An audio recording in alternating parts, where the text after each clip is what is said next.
وہ نوافل جو ہیں سبحان اللہ، بہتر تو یہ کہ عصر کے بعد سے ذکر و اذکار شروع کر دے، کوشش کرے کہ یاسین شریف پڑھ لے تو 10 قرآن پاک کا ثواب۔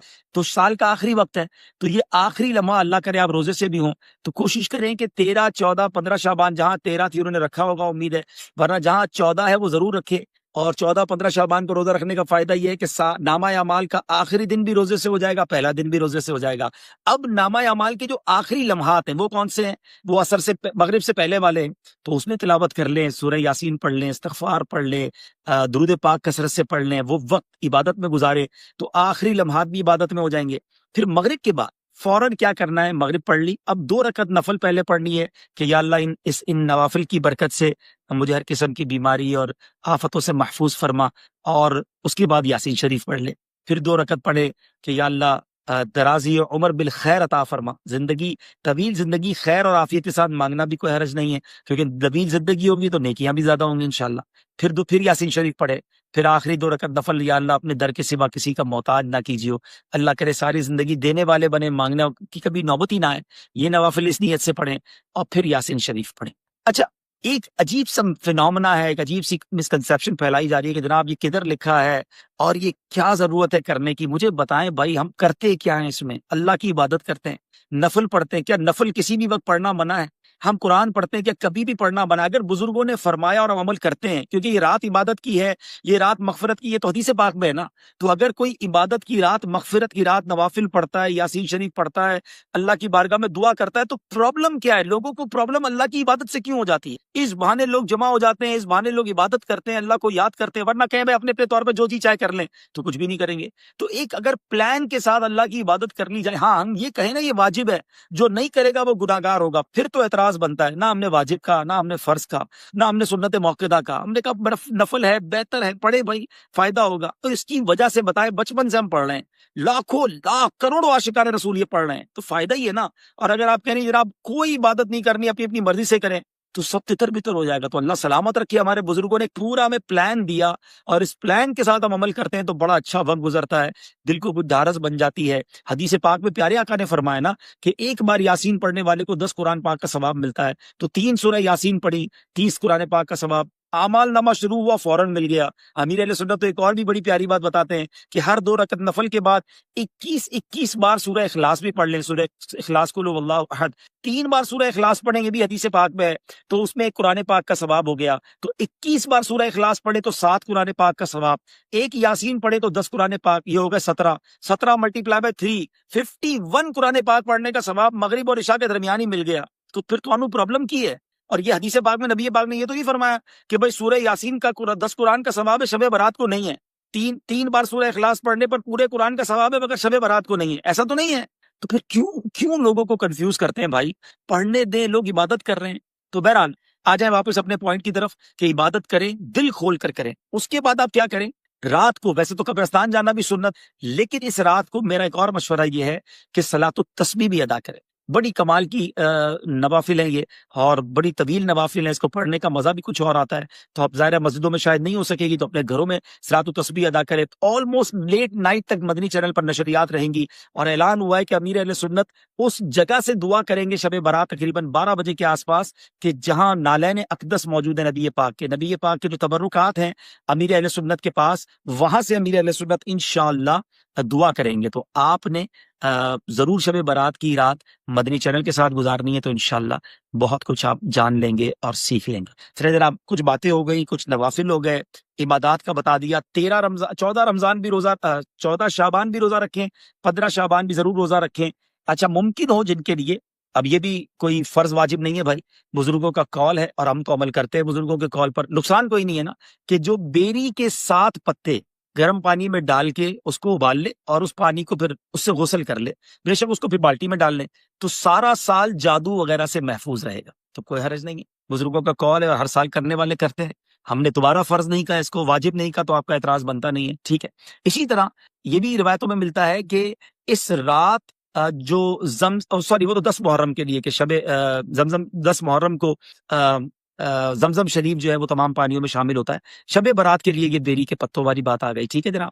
تو بہرحال عبادت کریں اور دل کھول کر کریں. اللہ کی عبادت میں کسی سے سرٹیفکیٹ نہیں لینا ہمیں. عبادت کریں اور جو کر سکتے ہیں کریں, مانگیں.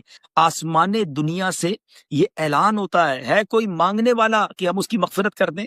ہے کوئی توبہ کا طلبگار کہ اس کی توبہ قبول کی جائے؟ ارے ہم گناہ گاروں کو تو توبہ چاہیے, مغفرت چاہیے, اللہ کی طرف سے رحمت چاہیے. تو اس رات خوب مانگنا ہے, بہت مانگے, بلکہ آج بھی مانگے, کل بھی مانگے. آج ماشاءاللہ دنیا کے کئی ملکوں میں شب برات ہے, عرب ممالک میں شب برات ہے, تو انشاءاللہ مکہ مدینے میں شب برات ہے. تو انشاءاللہ آج رات 11:30 بجے ہمارے سلسلے کے بعد حاجی شاہد صاحب دامت برکاتہم العالیہ لائیو مدنی چینل پر بیان کریں گے, specially for the viewers of Madani channel, جہاں شب برات ہوگی.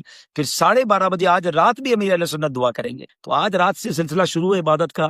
میں ہوں اور قرآن ہے, تسبیح ہے, عبادت ہے, نوافل ہیں, روزے ہیں. لگ جاؤ بھائی, اور کوئی کام نہیں کرنا, توبہ کرے.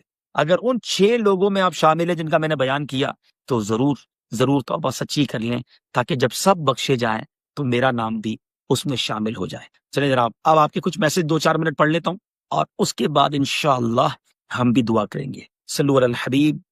جناب 14 شعبان کی رات یعنی 8 اپریل. ارشد اویسی صاحب دیکھیں, ہمارے یہاں پاکستان میں 14 شعبان کل ہے, یعنی بدھ اور جمعرات کی درمیانی رات. عرب ممالک میں آج بڑی رات ہے. ٹھیک ہے, ہاں یہ غسل جو ہے عامر شہزاد بھائی, مغرب کے بعد سے لے کر فجر تک کبھی بھی آپ بیری کے پتوں کے ساتھ غسل کر سکتے ہیں. ہاں مشکات آج نہیں ہے, مشکات بھی آج اپنی خالہ کے گھر کل چلی گئی ہیں. مشل بھی نہیں ہے, آج ہم اکیلے ہیں اور بہت زیادہ دونوں کو مس کر رہے ہیں. جی 12:30 بجے عمیر بھائی پاکستانی ٹائم کے مطابق آج رات 12:30 بجے امیر اہل سنت آج بھی دعا کریں گے اور کل بھی کریں گے انشاءاللہ. مشکات لگتا ہے ہمارا لازم سیگمنٹ ہو گئی ہے, ماشاءاللہ میسجز آ رہے ہیں ان کے لیے. میں ٹرائی کرتا ہوں کہ دیکھوں مجھے وہ نعتیں جو زبان میں نعتیں ہیں وہ مل جائیں, تو میں انشاءاللہ آپ کی دل جوئی کے لیے اس پہ سے کچھ پڑھ دوں گا. درود پاک پڑھیں, صلو علی الحبیب. مل گئی جناب, چلیں.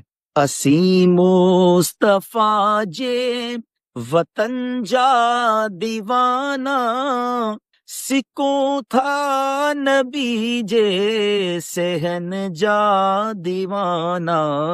اسی مصطفیٰ جے وطن جا دیوانہ, سکوں تھا نبی جے سہن جا دیوانہ. نبی جے حرم میں عجب جی چمک آ, نبی جے حرم میں عجب جی چمک آ. انہیں روشنی آئی چمن جا دیوانہ, انہیں روشنی آئی چمن جا دیوانہ. اسی مصطفیٰ جے وطن جا دیوانہ, سکوں تھا نبی جے سہن جا دیوانہ. صلو علی الحبیب صلی اللہ تعالی علیہ وسلم. چلے بھائی, سندھی نعت کی بہت ساری فرمائشیں آپ کرتے تھے, آج میں نے پڑھ دی ہے. اور اچھا 7 پتے ایک بندے کے لیے ہے, میسج آیا تھا کہ 7, جی ہاں 7 پتے اسلامی بھائی کے لیے. ٹھیک ہے, ایک اسلامی بھائی کے 7 پتے ہیں, جتنے گھر کے افراد ہیں اتنے پتے ہیں, لیکن یہ پتے بھی کسی سے پوچھ کے توڑ رہے ہیں. پتہ چلا کسی کے گھر میں بیری کا درخت لگا اور پتے توڑ کے آ رہے ہیں, تو اجازت لے کے ایک اچھے کام کے لیے حقوق العباد تلف نہ کر لینا بھائی. آج رات بڑی جو ہے نا کروشل بھی ہے, کروشل ان سینس سینسٹیو ہے, کہ آج رات فیصلے ہوں گے. اللہ تبارک و تعالی فرشتوں کو جو کام ہے وہ سونپے جاتے ہیں کہ اگلے سال کون کون دنیا سے جائیں گے, کون کون پیدا ہوں گے, کون کون حج کرے گا. آج تو مانگنا ہے نا کہ یا اللہ اس سال حج بھی لکھ دے, اس سال ہمیں سلامتی والی زندگی دینا, رزق میں اضافہ عطا کر دے. دعا کے اندر بھی جو ہے نا شب برات کی, اب ذرا سنیے گا, میں تھوڑا سا 1-2 جملے سناتا ہوں. اللہم یا ذا المن ولا یمن علی, یا ذا الجلال والاکرام, یا ذا الطول والانعام, لا الہ الا انت ظہر اللاجین وجار المستجیرین وامان الخائفین. اللہم ان کنت کتبتنی عندک فی ام الکتاب شقیا او محروما او مطرودا او مقترا علی فی الرزق. اب ذرا یہاں تک کا ترجمہ سنیے گا. اے اللہ, اے احسان کرنے والے کہ جس پر احسان نہیں کیا جاتا, اے بڑی شان و شوکت والے, اے فضل و انعام والے, تیرے سوا کوئی معبود نہیں. تو پریشان حالوں کا مددگار, پناہ مانگنے والوں کو پناہ اور خوفزدہ کو امان دینے والا ہے. ہم سب کو امان چاہیے نا, ڈرے ہوئے نا, اللہ سے مانگو نا, اے خوف زدہ کو امان دینے والے. پھر فرمایا اب یہ جو الکتاب کی بات ہے نا، کتنی گہری بات ہے کہ اے اللہ اگر تو نے اپنے یہاں الکتاب یعنی لوح محفوظ میں مجھے شقی یعنی بدبخت، محروم، دھتکارا ہوا اور رزق میں تنگی دیا ہوا لکھ چکا ہے، کہ اللہ اگر تو نے لکھ دیا ہے تو اب آگے کیا فرمایا، آگے کیا عرض ہے ذرا سنیے گا. میں دوبارہ یہاں سے پڑھوں گا تاکہ آپ کو اب ترجمے کے ساتھ جب آپ سنیں گے نا تو ایمان تازہ ہوگا. کیا ہم نے دعا کی، اللہم ان کنت کتبتنی فی عندک فی الکتاب، لوح محفوظ میں اگر تو نے مجھے لکھ دیا ہے شقین او محروما او مطرودا او مقترا علی فی الرزق، رزق کٹا ہوا لکھ دیا ہے، فمحو، اے اللہ مٹا دے، اللہم بفضلک شقاوتی و حرمانی و طردی و اقتطار رزقی واثبتنی عندک فی الکتاب سعیدا مرزوقا موفقا للخیرات. اے اللہ تو تو مالک ہے نا، تو خالق ہے، اس کو مٹا دے. اور اے اللہ اب ہمارے لیے کیا لکھ دے، سنو کہ اے رب کریم تو مجھے خوش بخت، اپنے پاس الکتاب میں مجھے خوش بخت رزق دیا ہوا، بھلائیوں کی توفیق دیا ہوا تحریر فرما دے. سبحان اللہ، سبحان اللہ، بڑی کمال کی دعا. پھر آگے اے اللہ تو اپنے پیارے حبیب علیہ الصلوۃ والسلام کے صدقے لیلۃ الشعبان کی نصف رات جس میں تو خاص تجلی فرماتا ہے، اس پہ ہم پر کرم فرما.